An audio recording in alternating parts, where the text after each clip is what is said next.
கேப்சிகமே சாப்பிடாதவங்களா நீங்கள்? அப்போ next time இந்த கேப்சிகம் ரைஸை ட்ரை பண்ணி பாருங்கள். வாங்க எப்படி செய்கிறதுன்னு பார்க்கலாம்.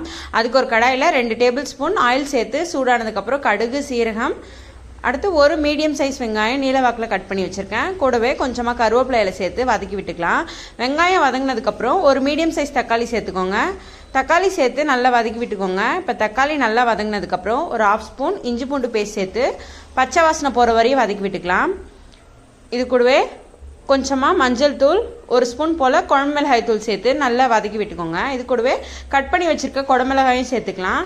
நான் இன்றைக்கி பெருசாக சேர்த்துருக்கேன். உங்களுக்கு வேணும்னா நீங்கள் சின்னதாக கூட கட் பண்ணி ஆட் பண்ணிக்கலாம். இது கூட ஒரு 1/2 டம்ளர் அளவு தண்ணி சேர்த்துக்கலாம். கூடவே தேவையான அளவு உப்பு சேர்த்து நல்லா கலந்து விட்டுக்கோங்க. இப்போ இந்த கேப்சிகம் எல்லாம் நல்லா வெந்து பச்சை வாசனைலாம் போயிட்டு இந்த தொக்கு கன்சிஸ்டன்சிக்கு வந்ததுக்கப்புறம் வடித்து ஆற வச்சிருக்க சாதத்தை ஆட் பண்ணி நல்லா ஒரு டைம் மிக்ஸ் பண்ணி விட்டு கடைசியாக கொத்தமல்லி தழை தூவி இருக்குன்னா ஒரு சூப்பரான கேப்சிகம் ரைஸ் ரெடி.